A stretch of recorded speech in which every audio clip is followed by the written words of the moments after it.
सदियों साल पुरानी कहानी है, जब एक छोटे से शहर में एक पीर साहब रहते थे। पीर साहब के इल्म के आसपास के इलाकों में खूब चर्चे थे। वह पीर साहब बहुत ही दानिशमंद थे। उनके पास लोग बहुत दूर दूर से आते ताकि वह पीर साहब से अपनी मुश्किलों का हल निकलवा सकें। पीर साहब के पास कोई भी शख्स जब अपनी मुश्किल लेकर आता तो पीर साहब उसकी मुश्किलों को बड़े ही गौर से सुनते और फिर कुछ देर के लिए अपनी आंखें बंद करके उस मुश्किल के बारे में फिक्र करते। इसी वजह से हर शख्स पीर साहब के बारे में यही सोचता था कि शायद इन पीर साहब के पास कोई जादुई कव्वत है जिसके जरिए वह मुश्किलों का हल तलाश करते हैं और फिर वह हल हमें बता देते हैं। एक बार एक जवान लड़के ने पीर साहब से पूछ भी लिया कि क्या आपके पास कोई ऐसी जादुई कव्वत है जिसकी वजह से आप हम लोगों की मुश्किलों का हल करते हो, या फिर आपके पास कोई रूहानी नजर है जिससे कि आप लोगों की मुश्किलें हल करते हैं। जवान लड़के की बात सुनकर पीर साहब मुस्कुराने लगे, लेकिन उन्होंने कोई जवाब नहीं दिया। कुछ दिनों के बाद उस शहर में एक बड़ा ही अजीब सा वाकया पेश आया। उस शहर में एक बुजुर्ग आदमी रहता था जो कि अपने घर में बिल्कुल तन्हा ही था। उसका इस दुनिया में कोई नहीं था। उसी शहर से 4 आदमी अपने घर की तरफ जा रहे थे। वे चारों आदमी किसी दूसरे शहर में तिजारत से पैसे कमाकर अपने गांव जा रहे थे। वे चारों पैदल ही जा रहे थे क्योंकि उनके पास आने जाने के लिए कोई सवारी नहीं थी। उन चारों ने अपना अपना माल अपनी अपनी थैलियों में रखा हुआ था। तब उनमें से एक आदमी कहने लगा, दोस्तों, अगर हम इस तरह से अपना माल अलग अलग रखेंगे तो हमारा पैसा चोरी हो सकता है। क्यों ना हम अपना सारा माल एक ही थैली में रख दें, जिससे कि हम चारों उस थैली का ख्याल रख सकेंगे और इस तरह से हमारा माल महफूज भी रहेगा। जब हम लोग अपने गांव पहुंच जाएंगे तो इसमें से अपना अपना हिस्सा निकाल लेंगे। इसके बाद बाकी तीनों आदमियों ने उसकी बात मान ली और फिर सबने अपना अपना माल एक ही थैली में रख दिया। इसके बाद वे लोग अपने अपने गांव की तरफ बढ़ने लगे। चलते चलते काफी वक्त गुजर गया और अब रात होने वाली थी। तब उन्हें रास्ते में एक घर नजर आया। इस घर में वही बुजुर्ग आदमी रहता था। अब रात भी हो चुकी थी तो उन चारों दोस्तों को रात गुजारने के लिए किसी जगह की जरूरत थी। इसलिए उन चारों ने मिलकर यह तजवीज बनाई कि वह आज रात इसी घर में रहेंगे। वह चारों उस घर के बाहर गए। उन्होंने दरवाजा खटखटाया। दरवाजा खुला तो अंदर से एक बुजुर्ग आदमी बाहर आया। चारों में से एक आदमी ने बड़ी ही अदब से उस बुजुर्ग आदमी से कहा, चचा जान, हम लोग अपने घर की तरफ जा रहे थे, लेकिन रास्ते में ही रात हो गई तो इस वक्त हम सफर नहीं कर सकते। इसी वजह से हमारी आपसे यह गुजारिश है कि हम आपके घर में एक रात गुजारना चाहते हैं। सुबह होते ही हम यहां से निकल जाएंगे। उस बुजुर्ग आदमी ने काफी देर तक सोचा और फिर कहने लगा, ठीक है, तुम लोग आज की रात यहां पर रुक सकते हो। इसमें मुझे कोई परेशानी नहीं है। मैं खाना बनाने के लिए जा रहा हूं। अगर तुम कहो तो तुम्हारे लिए भी खाना बना दूं। उन चारों ने हां कहकर अपनी रजामंदी जता दी। इसके बाद उन चारों ने अपने माल की थैली उस बुजुर्ग आदमी को सौंपते हुए कहा, चचा जी, इस थैली के अंदर हमारी साल भर की कमाई है। हम चारों ने आज तक अपना कमाया हुआ सारा माल इसी थैली में रखा है और अब हम इस थैली को आपके हवाले कर रहे हैं क्योंकि यह हमसे ज्यादा आपके पास महफूज रहेगी। हाँ, एक बात और, हम चाहते हैं कि हम चारों में से अगर कोई एक आदमी इस माल को लेने के लिए आए तो आप ये थैली उसे मत देना जब तक कि हम चारों इसे लेने के लिए एक साथ ना आए। बुजुर्ग आदमी ने कहा, ठीक है बेटा, जब आप सभी लोग एक साथ इकट्ठे आओगे तभी मैं यह थैली तुम्हारे हवाले करूंगा। वैसे भी आप लोगों को यहां से सुबह तो चले ही जाना है। मैं तुम्हें सुबह ही तुम्हारी थैली वापस कर दूंगा। इस तरह से वह माल की थैली बुजुर्ग आदमी को सौंपकर वह चारों दोस्त बिल्कुल बेफिक्र हो चुके थे। अब उनका माल बिल्कुल महफूज था और फिर वह खाना खाकर सो गए। अगली सुबह जब वे चारों उठे और उन्होंने अपनी अगली सफर की तैयारी शुरू कर दी, उनमें से एक आदमी जो कि बहुत ही चालाक था, उसने अपने तीनों दोस्तों से कहा, भाइयों, इस बुजुर्ग औरत ने सारी रात हम लोगों की बहुत ही खिदमत की है। हमें इतना अच्छा खाना खिलाया सोने के लिए अच्छी जगह दी, रात गुजारने के लिए अपना मकान दिया, और हम लोगों ने इसके लिए कुछ भी नहीं किया। वो बेचारा तन्हा ही खेतों में काम करता है। तो क्या हम लोग यहां से जाने से पहले उस बुजुर्ग चचा की कुछ मदद नहीं कर सकते? उस चालाक आदमी ने अपने दिल में यह तजवीज बना ली थी कि किसी भी तरह से उस बुजुर्ग आदमी से वह तन्हा ही माल की थैली हासिल कर लेगा।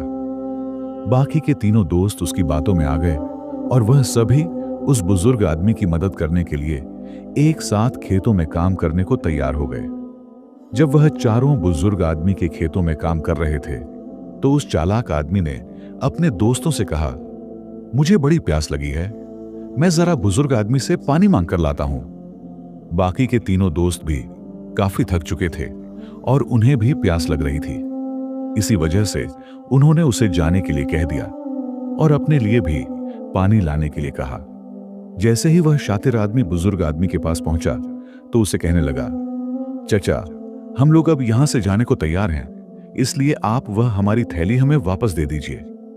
ये सुनकर बुजुर्ग आदमी कहने लगा, नहीं नहीं, जब तक तुम चारों एक साथ नहीं आओगे मैं वह थैली किसी को नहीं दूंगा। तुम लोगों ने खुद ही तो कहा था कि जब तक हम चारों नहीं आएंगे तब तक वह थैली किसी को नहीं देना। तब वह शातिर आदमी अपने बाकी तीनों दोस्तों की तरफ इशारा करके कहने लगा, ऐ दोस्तों, क्या मैं ले आऊं? उधर उन दोस्तों ने सोचा कि हमारा दोस्त हमारे लिए पानी लेकर आना चाहता है और इसी वजह से वह हमसे पूछ रहा है। और फिर उन तीनों ने इशारे से उस आदमी से कहा, हाँ ठीक है, तुम ले आओ। यह देखकर उस बुजुर्ग आदमी को लगा कि अब यह चारों यहां से जाना चाहते हैं और अपनी थैली मांग रहे हैं। इसलिए उस बुजुर्ग आदमी ने वह थैली उस बदमाश दोस्त को दे दी और वह धोखेबाज दोस्त उस थैली को लेकर वहां से निकल गया और बाकी के तीनों दोस्त खेतों में ही लगे रहे। कुछ देर के बाद वह तीनों दोस्त जब खेतों से काम करके वापस आए तो उन्होंने बुजुर्ग आदमी से पूछा, चचा जी, हमारा वह दोस्त कहां पर गया जो पानी लेने के लिए आया था? यह सुनकर बुजुर्ग आदमी हैरानी से कहने लगा, क्या वह पानी लेने के लिए आया था? मगर वह तो कहता था कि हम चारों यहां से जा रहे हैं, इसलिए हमारी थैली हमें वापस दे दो। यह सुनकर बाकी के तीनों दोस्त हैरान होकर बूढ़े आदमी से कहने लगे, चचा जी, हमने कब वह थैली आपसे वापस मांगी? बल्कि हमें तो प्यास लगी थी और हमने पानी पीने के लिए इशारा किया था। वह बुजुर्ग चचा कहने लगा, लेकिन तुम्हारा दोस्त तो वह थैली लेकर निकल गया। यह सुनते ही तीनों दोस्त सिर पकड़कर रोने लगे और कहने लगे, चचा जी, उस थैली में हमारा साल भर का कमाया हुआ माल था जो कि वह तन्हा लेकर भाग गया। हमने तो आपसे कहा था कि जब तक हम चारों इकट्ठे नहीं आएंगे तब तक वह थैली आपने किसी को नहीं देनी। फिर आपने ऐसा क्यों किया? इसमें तो तुम्हारी ही गलती है। हमने वह थैली तुम्हें महफूज रखने के लिए दी थी और तुमने एक ऐसे आदमी को सौंप दी जिसने हमारा सारा माल लूट लिया। हम यह बात बर्दाश्त नहीं करेंगे। हम लोग सुल्तान के पास जाएंगे और उसके पास तुम्हारी शिकायत करेंगे और सुल्तान से इंसाफ की मांग करेंगे। अब तो इस बात का फैसला सुल्तान के दरबार में होगा। वह तीनों आदमी गुस्से में सुल्तान के दरबार में पहुंचे और फिर उनके सामने अपनी सारी मुश्किल कह सुनाई। जब सुल्तान ने उन तीनों की बात बड़े ही गौर से सुनी तो उसने तुरंत उस बुजुर्ग आदमी को सुल्तान के दरबार में पेश होने का हुक्म दिया। उसी वक्त सिपाहियों ने बुजुर्ग आदमी को सुल्तान के दरबार में पेश किया तो सुल्तान ने भरे दरबार में उस बुजुर्ग आदमी को मुजरिम करार दे दिया और कहने लगा कि तुम्हें वह थैली उस तन्हा आदमी को नहीं देनी चाहिए थी। जब उन्होंने तुमसे कहा था कि जब तक वह लोग एक साथ उस थैली को लेने के लिए नहीं आएंगे तब तक तुम वह माल किसी को नहीं दोगे, इसलिए गलती तुम्हारी है और तुमको इनका जुर्माना भरना पड़ेगा। तुम्हें इनका माल वापस लौटाना पड़ेगा। सुल्तान का हुक्म सुनकर बुजुर्ग आदमी फूट फूट कर रोने लगा और सुल्तान से मदद की गुहार लगाने लगा। वह कहने लगा, सुल्तान, मैं तो एक बुजुर्ग आदमी हूं, मेरे पास तो इतना माल नहीं है और ना ही मेरे घर में कोई ऐसा है जो माल कमाता हो, इसलिए मैं इन लोगों का माल वापस नहीं कर पाऊंगा। मैं तो तन्हा और बेसहारा बुजुर्ग आदमी हूं, आप मेहरबानी करके मुझ पर रहम कीजिए। पर सुल्तान ने उस बुजुर्ग आदमी की एक बात ना सुनी। वह बेचारा रोता रोता अपने घर की तरफ चल पड़ा। वह सोच रहा था कि आखिर मैं इतना माल कहां से लेकर आऊंगा और किस तरह से मैं उन लोगों का माल वापस करूंगा। मेरे पास तो इतना माल है ही नहीं। अब मैं क्या करूं, कहां जाऊं? अगर मैंने उन लोगों का माल वापस नहीं किया तो सुल्तान मुझे कैद खाने में डाल देगा। वैसे गलती तो मेरी है। जब उन चारों ने मुझसे कहा था कि जब तक वह चारों एक साथ नहीं आएंगे तब तक वह थैली किसी को नहीं देनी, फिर भी मैंने वह थैली उस तन्हा आदमी को दे दी। इसमें गलती तो सचमुच मेरी है। यह सोचते हुए वो रोने लगा और अपने घर की तरफ जाने लगा। तभी रास्ते में उस आदमी को वह पीर साहब मिल गए जो उस शहर के सभी लोगों की मुश्किलों का हल बताते थे। पीर साहब ने बुजुर्ग आदमी से पूछा, क्या हुआ, तुम रो क्यों रहे हो? उस आदमी ने सारी बात पीर साहब को सच्ची सच्ची बता दी और कहने लगा, पीर साहब, इसमें तो गलती मेरी ही थी। उन चारों लोगों ने तो पहले ही कहा था कि जब तक वे चारों एक साथ ना आए तब तक वह थैली किसी को नहीं देनी। लेकिन मेरी ही अक्ल मारी गई थी जो मैंने वह थैली उस एक आदमी को दे दी और वह उन सभी का माल लेकर वहां से भाग गया। अब मुझे यह बात समझ नहीं आ रही कि मैं वह सारा माल कहां से लाकर उन्हें दूं, कहां से इतना पैसा इकट्ठा करूं। मेरे पास तो इतना माल है ही नहीं और सुल्तान ने तो यह हुक्म दे दिया है कि मुझे उनका सारा माल वापस करना पड़ेगा, नहीं तो वह मुझे कैद खाने में डाल देगा। तब पीर साहब उस आदमी से कहने लगे, पहले तुम सुकून से हो जाओ, मैं कोई ना कोई रास्ता जरूर निकालूंगा। इतना कहकर वह पीर साहब वहीं पर बैठ गए। कुछ देर के लिए उन्होंने आंखें बंद कर लीं और फिर उस बुजुर्ग आदमी से कहने लगे, भाई, तुमने जो किया उसमें तुम्हारी कोई गलती नहीं, बल्कि सुल्तान का फैसला ही गलत है। पीर साहब की बात सुनकर वह बुजुर्ग आदमी चुप हो गया और सोचने लगा कि आखिर सुल्तान का यह फैसला गलत कैसे हो सकता है। सुल्तान तो सबके साथ इंसाफ करता है, वह तो किसी का बुरा नहीं चाहता, तो फिर आखिर सुल्तान गलत फैसला कैसे कर सकता है। पीर साहब और बुजुर्ग आदमी की बातें आसपास खड़े लोग भी सुन रहे थे और वे भी हैरान थे कि ऐसा भला कैसे हो सकता है। वे लोग आपस में बातें करने लगे कि सुल्तान ने तो बिल्कुल सही फैसला दिया है, इस बुजुर्ग आदमी की ही गलती है। इसके बाद पीर साहब ने उस बुजुर्ग आदमी से कहा, तुम जाओ और सुल्तान के दरबार में जाकर सुल्तान से यह कह दो कि उनका फैसला गलत है और सही फैसला क्या है, गलत क्या है, इसका फैसला मैं करूंगा। पहले तो बुजुर्ग आदमी की यह हिम्मत ही नहीं हुई कि वह भरे दरबार में जाकर सुल्तान से यह कह सके कि सुल्तान का फैसला गलत है, पर जैसे तैसे करके उसने हिम्मत जुटाई और वापस सुल्तान के दरबार में पहुंच गया। कांपती हुई आवाज में उसने कहा, हे सुल्तान, आपने जो फैसला किया है वह बिल्कुल गलत है। इतना कहकर उसने सारी बात सुल्तान को सच्ची सच्ची बता दी। उस बुजुर्ग आदमी की बात सुनकर सुल्तान को गुस्सा आ गया और वो कहने लगा, वो पीर साहब जिसने मेरे फैसले को गलत कहा है, क्या उन्हें नहीं लगता कि मैंने सही फैसला लिया है? मैं तो हर रोज कई फैसले लेता हूं, आज तक मुझे किसी ने यह बात नहीं कही कि मेरा फैसला गलत है। वो पीर साहब यहां पर आकर मुझे सही फैसला बताए, नहीं तो मैं उन्हें फांसी पर लटका दूंगा। यह बात पूरे राज्य में फैल गई। सभी लोग यह जानने के लिए बेचैन थे कि आखिर वह पीर साहब ऐसा कौन सा फैसला लेगा जो सुल्तान के फैसले से भी ज्यादा मुनासिब होगा, जिस फैसले से सभी को इंसाफ मिलेगा। सुल्तान ने अपने सिपाहियों को तुरंत हुक्म दिया कि जाकर उस पीर साहब को सुल्तान के महल में लाया जाए। सिपाही तुरंत पीर साहब को लेकर दरबार में हाजिर हुए। वहां पर सभी लोग मौजूद थे और वह पीर साहब के फैसले का इंतजार कर रहे थे। पीर साहब को देखते ही सुल्तान कहने लगा, पीर साहब, आपको यह क्यों लगता है कि मैंने जो फैसला दिया है वह गलत है? इस बुजुर्ग आदमी ने यह वादा किया था कि वह चारों जब इकट्ठे थैली लेने के लिए आएंगे तभी उनको थैली दी जाएगी, लेकिन इसने अपना वादा तोड़ा। इसमें इसकी ही गलती है कि इसने उस एक तन्हा आदमी को थैली कैसे दे दी। इसी वजह से मैंने यह फैसला दिया कि इस बुजुर्ग आदमी को उन चारों का माल वापस करना चाहिए। सुल्तान की यह बातें सुनकर पीर साहब ने बड़ी ही अदब से कहा, हे सुल्तान, आपके इस फैसले पर मैं आपसे कुछ कहना चाहता हूं। सुल्तान ने कहा, तो ठीक है, कहिए आप क्या कहना चाहते हैं। पीर साहब ने बड़े सुकून से सुल्तान से कहा कि जैसा कि वादा किया गया था कि माल की थैली उन चारों को ही दी जाएगी, लेकिन अभी भी यह केवल 3 है। वो चौथा आदमी कहां पर है? इसी वजह से आप इनसे कहिए कि यह तीनों यहां से वापस जाकर अपने चौथे साथी को लेकर आए, तभी इनका माल वापस किया जाएगा। बात भी यही तय हुई थी कि जब तक वे चारों इकट्ठे ना हों, तब तक इनका माल वापस नहीं किया जाएगा।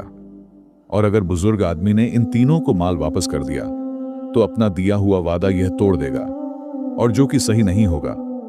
इसी वजह से अगर आप चाहते हैं कि इनका माल इन्हें वापस किया जाए, तो पहले इन लोगों से कहिए कि यह जाकर अपने चौथे साथी को यहां पर वापस लेकर आए। पीर साहब की यह बात सुनकर सुल्तान के दरबार में हर कोई बहुत ही खुश हुआ और सभी उस पीर साहब की तारीफ करने लगे।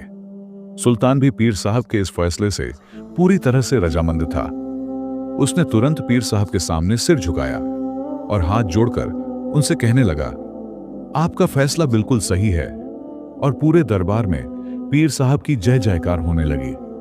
तब पीर साहब ने अपने हाथ के इशारे से लोगों को सुकून से रहने के लिए कहा, और जैसे ही सभी लोग सुकून से हो गए कि अचानक वहां पर एक शख्स आगे बढ़कर आया और कहने लगा, पीर साहब, मुझे भी इंसाफ चाहिए।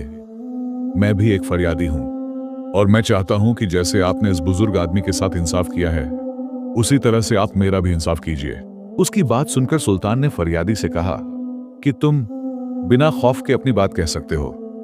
पीर साहब तुम्हारे साथ भी बिल्कुल मुनासिब इंसाफ करेंगे।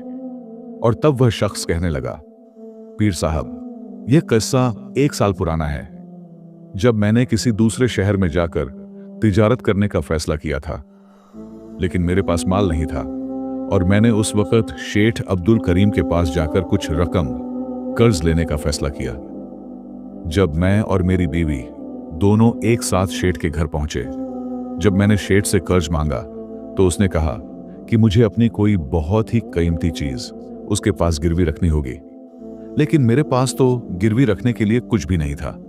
तब शेठ ने मुझे यह मशवरा दिया कि मैं अपनी बीवी को शेठ के पास गिरवी रख दूं, क्योंकि उसका कहना था कि इस तरह से मुझे रकम भी मिल जाएगी और मेरी बीवी जो पीछे से तन्हा रहेगी, वह शेठ के घर में काम काज कर दिया करेगी और इस तरह से उसका भी गुजारा हो जाएगा।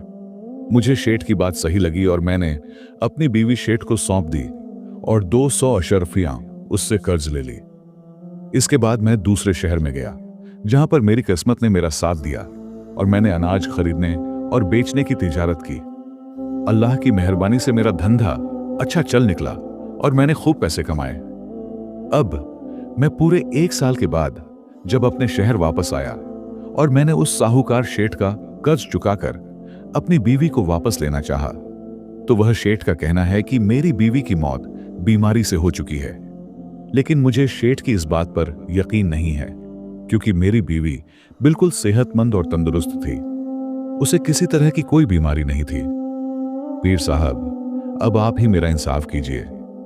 पीर साहब ने उस शख्स की बात बड़े ही गौर से सुनी और फिर सिपाहियों को हुक्म दिया कि वह शेठ अब्दुल करीम को हाजिर करें। कुछ ही देर में सिपाही शेठ अब्दुल करीम को लेकर दरबार में पहुंच गए। पीर साहब ने शेठ से पूछा, शेठ जी, क्या यह सच है कि इस शख्स ने अपनी बीवी आपके पास गिरवी रखी थी? शेठ बोला, जी हाँ पीर साहब, यह बात बिल्कुल सही है। पीर साहब बोले, और अब आपका यह कहना है कि इसकी बीवी कुछ दिनों पहले एक बीमारी से मर चुकी है, तो क्या आपके पास इसकी बीवी के मरने का कोई गवाह मौजूद है? अगर ऐसे कोई गवाह हैं तो आप उन्हें दरबार में पेश कीजिए। साहूकार ने कहा, पीर साहब, गवाह के तौर पर मैं उन हकीम साहब को पेश कर सकता हूं जिन्होंने इसकी बीवी का इलाज किया था। इसके अलावा मैं उन 4 आदमियों को पेश कर सकता हूं जो इस शख्स की बीवी की जनाजे को उठाकर कब्रिस्तान तक लेकर गए और उसे वहां पर दफन किया था। फिर पीर साहब के हुक्म पर सबसे पहले उन हकीम साहब को बुलाया गया और फिर उन 4 आदमियों को। पीर साहब ने हकीम से पूछा, क्यों भाई, क्या आपने ही इस शख्स की बीवी का इलाज किया था? हकीम बोला, जी हां, मैंने ही इलाज किया था। पीर साहब ने पूछा, तो तुम मुझे यह बताओ कि इस शख्स की बीवी का इलाज करने के लिए तुम शेठ के घर पर जाते थे या फिर इसकी बीवी का इलाज करवाने के लिए शेठ तुम्हारे घर आते थे? हकीम बोला, हुजूर, शेठ जी मेरे दवाखाने में आकर खुद दवा लेकर जाते थे। पीर साहब बोले, यानी तुम पक्के यकीन के साथ यह नहीं कह सकते कि वह दवा शेठ जी इस शख्स की बीवी के लिए ले जाते थे या फिर किसी और के लिए? पीर साहब की बात सुनकर हकीम बोला, हाँ पीर साहब, यह बात मैं यकीन के साथ तो नहीं कह सकता कि शेठ जी किसके लिए दवा लेकर जाते थे, लेकिन शेठ जी मुझसे दवा लेकर जरूर जाते थे। पीर साहब ने कहा, इसका मतलब तो यह हुआ कि तुम मरीज को बिना देखे ही दवा दे रहे थे। बिना मरीज की जांच की दवा देना तो एक बड़ा ही संगीन जुर्म है। अगर बिना किसी की जांच किए तुमने गलत दवा दे दी तो वह दवा किसी जहर का काम भी कर सकती है। हो सकता है कि तुम्हारे द्वारा दी गई गलत दवाई के कारण उस शख्स की बीवी की मौत हो गई हो। पीर साहब की बातें सुनकर हकीम का चेहरा पीला पड़ने लगा। वह बोला, नहीं हुजूर, ऐसा हरगिज नहीं हो सकता। मैं भला किसी मरीज को गलत दवा क्यों दूंगा? इस तरह से तो मेरी सारी इज्जत मिट्टी में मिल जाएगी। मैं तुम्हें अपने काम के प्रति लापरवाही और एक मरीज के जीवन से खिलवाड़ करने के जुर्म में 100 कोड़े लगाने का हुक्म देता हूं। इसके साथ ही तुम्हारा मुंह काला करके सारे शहर में घुमाया जाएगा। अब बोलो हकीम जी, तुम सच बोलोगे या मैं सिपाहियों को तुम्हें गिरफ्तार करने का हुक्म दूं? यह सुनते ही हकीम का सारा बदन सूखे तिनके की तरह कांपने लगा। वह पीर साहब के कदमों में जा गिरा और कहने लगा, मुझे माफ कर दीजिए हुजूर, मैं इकरार करता हूं कि मैंने शेठ जी के बताए हुए किसी भी मरीज का इलाज नहीं किया। वह तो शेठ जी ने मुझे 50 सोने की मोहरें दी थी और कहा कि अगर गवाही की जरूरत पड़ी तो मैं यह सब कहकर उनके हक में गवाही दे दूं। बस मेरा इतना ही जुर्म है कि मैंने लालच में आकर इस शेठ की बात मान ली। तब पीर साहब बोले, हकीम जी, कुछ भी हो, तुमने जुर्म तो किया है। मैं तुम्हें झूठी गवाही के जुर्म में कोड़े लगाने का हुक्म देता हूं। पीर साहब के हुक्म पर सुल्तान के सिपाहियों ने तुरंत अमल किया। सिपाही उसी वक्त हकीम को भरे दरबार में कोड़े लगाने लगे। पहला कोड़ा लगते ही वो हकीम चिल्लाने लगा और कहने लगा, पीर साहब, मुझ पर रहम कीजिए हुजूर, मुझ पर दया कीजिए। हर एक कोड़े के साथ हकीम के गले से दर्दनाक आवाजें निकल रही थीं। उसकी चीखें पूरे दरबार में गूंज रही थीं। यह सब देखकर वह चारों आदमी जिन्होंने उस शख्स की बीवी की जनाजे को कब्रिस्तान ले जाकर दफन किया था, उनके कलेजे कांपने लगे। अब उन चारों की गवाही की बारी थी। पीर साहब ने उनसे पूछा कि तुम लोगों का यह कहना है कि तुमने इस फरियादी की मरी हुई बीवी को ले जाकर कब्रिस्तान में दफन किया था। मुझे यह बताओ कि आखिरी रसूमात से पहले जब मरे हुए शरीर को गुस्ल दिया जाता है, उसके बाद उसे कफन में लपेटकर जनाजे पर रखा जाता है। गुस्ल के दौरान क्या तुमने उस औरत का मरा हुआ शरीर देखा था? यह सुनकर चारों गवाह कहने लगे, नहीं पीर साहब, मरे हुए शरीर तो हमने नहीं देखा। जब हम लोग पहुंचे तो शेठ जी ने पहले ही जनाजा तैयार कर लिया था और उसके बाद ही हम जनाजे को कब्रिस्तान लेकर गए थे और फिर वहां पर हमने दफन कर दिया। उन चारों गवाहों की बातें सुनकर पीर साहब ने कहा, तुम लोगों ने यह जानना भी मुनासिब नहीं समझा कि उस जनाजे पर कोई मरा हुआ शख्स लेटा है या फिर कोई जिंदा? कहीं ऐसा तो नहीं कि किसी बेहोशी की दवा से बेहोश करके किसी शख्स को वहां पर लिटा दिया गया हो और तुम उसे कब्रिस्तान में ले जाकर दफन कराए? यह तो एक बहुत ही संगीन जुर्म है। इसके बदले में तुम्हें तो मौत की सजा हो सकती है। हकीम की पिटाई देखकर वे लोग पहले से ही खौफजदा थे। पीर साहब के मुंह से मौत की सजा की बात सुनकर उन सभी के मानो हाथ पैर ठंडे पड़ गए। इसके बाद पीर साहब ने फतह की तरह महाजन की तरफ देखा। जैसे ही पीर साहब ने महाजन को देखा तो महाजन के चेहरे का रंग पीला पड़ गया। पीर साहब ने शेठ से कहा, शेठ, तुम्हारे 5 गवाहों की तो पहले ही हवा निकल चुकी है। अब तुम मुझे यह बताओ कि किसी की रजामंदी के बिना उसकी बीवी को जबरदस्ती घर में रखने और अगवा के जुर्म में तुम्हें कौन सी सजा देनी चाहिए? पीर साहब की बात सुनकर शेठ अब्दुल करीम का चेहरा एकदम से सफेद पड़ गया। उसके मुंह से एक लफ्ज नहीं निकल रहा था। तब पीर साहब ने कहा, शेठ जी, इससे पहले कि मैं तुम्हें 5 साल के सख्त कैद की सजा दूं, अभी भी वक्त है। तुम इस फरियादी की बीवी को दरबार में पेश कर दो, तो मैं तुम्हारी सजा कुछ कम कर सकता हूं। महाजन ने तुरंत अपने कुछ नौकरों को अपने घर पर भेजा और उस फरियादी की बीवी को दरबार में पेश किया। पीर साहब ने फरियादी की बीवी को उस फरियादी को सौंप दिया और फिर शेठ को 3 महीने के लिए कैद खाने में डाल दिया।